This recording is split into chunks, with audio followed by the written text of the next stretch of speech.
Selamat bertemu kembali pada pembelajaran kita hari ini anak sekalian. Semoga kita semuanya sehat-sehat selalu, diridhoi dan dilindungi oleh Tuhan. Tetap juga saya mengingatkan bahwa sebelum memulai kegiatan, terutama dalam pembelajaran ini, kita berdoa dulu di dalam hati supaya apa yang akan mau kita laksanakan pada hari ini bisa berjalan dengan baik. Baik, materi kita pada hari ini adalah sengsara dan wafat Yesus sebagai penolakan manusia. Dalam melaksanakan tugas perutusan untuk menyampaikan warta sukacita, warta gembira tentang kerajaan Allah, Yesus sangat sadar akan risiko yang dihadapi. Risiko yang terbesar dalam dirinya adalah dia akan kehilangan nyawanya. Dan rupanya itu menjadi kenyataan. Masyarakat Yahudi yang terkena hasutan oleh para ahli Taurat, pemimpin agama Yahudi, dan orang-orang kaya yang gemar menindas rakyat telah bersekongkol melenyapkan Yesus dengan berbagai macam cara. Maka dalam pelajaran kita hari ini kalian akan mempelajari tentang sengsara dan wafat Yesus sebagai akibat penolakan manusia terhadap pewartaannya tentang kerajaan Allah. Kita lihat bagaimana kita memahami sengsara dan wafat Yesus sendiri.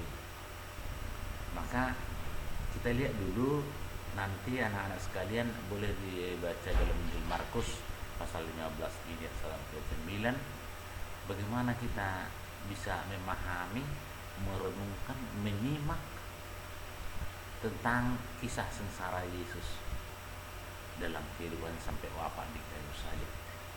Nanti anak-anak sekalian buka kitab sucinya, baca dengan pelan-pelan, renungkan dalam hatimu apa yang disampaikan di situ. Bagaimana sikap-sikap imam-imam kepala, orang tua-tua, para ahli Taurat dan mahkamah agama, termasuk orang-orang Yahudi di situ, bermufakat mereka untuk melenyapkan Yesus. Baik, maka perlu untuk kita pahami, penderitaan merupakan bagian tak terpisahkan dari hidup manusia. Itu diingat, ya.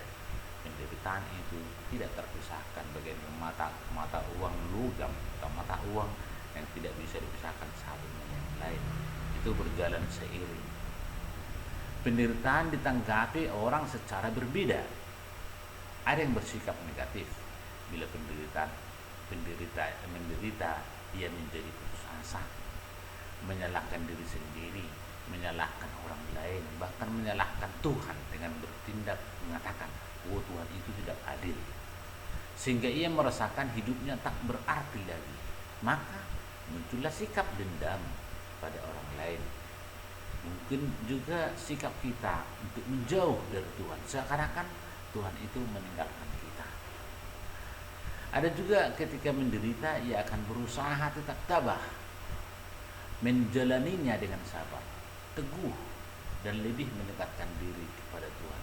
Itulah bersikap yang positif.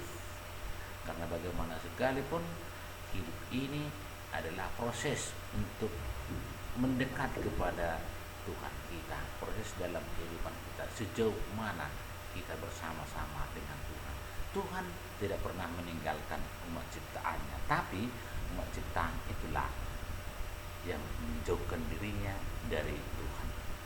Ketika Yesus berdoa di Taman Getsemani, Yesus ditangkap, dan atas nama seluruh bangsa, para rohaniawan menyerahkan dia kepada pemerintah penjajahan supaya dia diadili. Mereka sudah mengatur skenarionya, buktinya, dan mereka mengatakan Yesus itu harus mati. Maka hal ini pun terjadi. Pengadilan di depan Pilatus pun hanya memenuhi formalitas saja, karena orang Yahudi sudah mengatakan harus dibunuh, harus disingkirkan, supaya prinsip dalam hidup mereka bisa tercapai. Kalau Yesus itu selalu ada, maka prinsip yang direncanakan dalam hidup mereka tidak akan mencapai.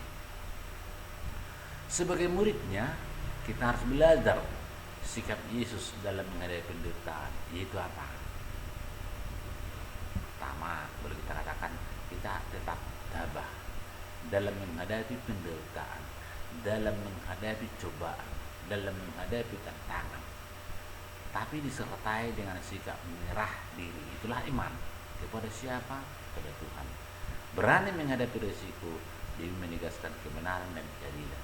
Kita juga diajak bersolidar terhadap mereka yang menderita, yang miskin, tertindas, dan yang membutuhkan pembebasan dalam hidupnya. Demikianlah yang bisa saya sampaikan anak-anakku sekalian. Selalu juga saya ingatkan bahwa nanti di deskripsi ada di situ linknya di situ supaya nanti jelas bisa kalian catat di buku catatan. Terima kasih, salam sehat.